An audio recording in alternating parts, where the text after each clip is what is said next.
அண்டம் முழுதும் ஒன்றினுள் அடக்கம்.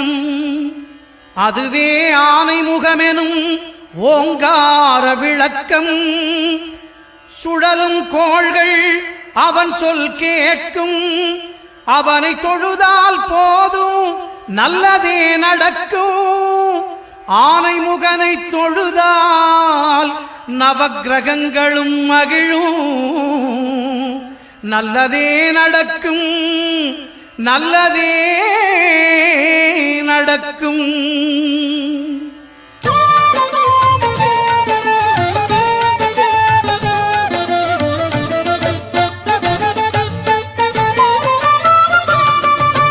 ஒன்பது கோளும் ஒன்றாய் காண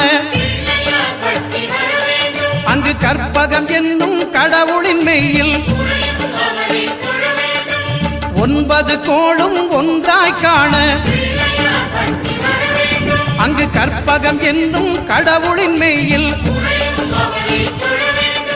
சூரியன் முதலாய் 9 கிரகமும் பலவித குணங்களை கொண்டிருக்கும். எங்கள் கற்பக தருவில் அவை வரும்போது ஒன்றாய் சேர்ந்து பலனளிக்கும்.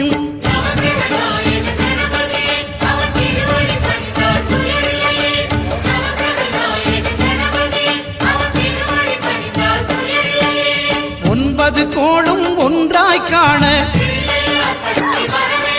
அங்கு கற்பகம் என்னும் கடவுளின் மெய்யில்.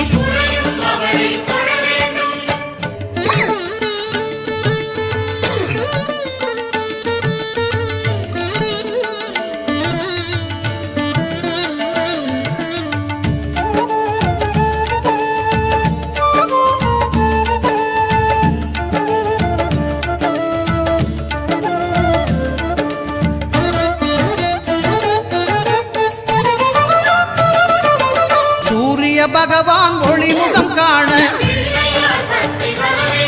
அங்கு கற்பக தருவின் நெற்றியில் மலரும். சூரிய பகவான் ஒளிமுகம் காண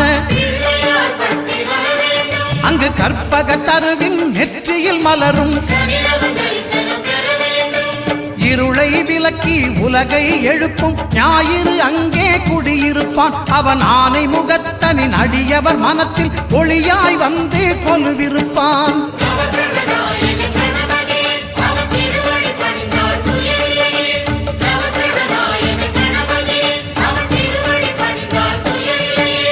ஒன்பது கோளும் ஒன்றாய் காண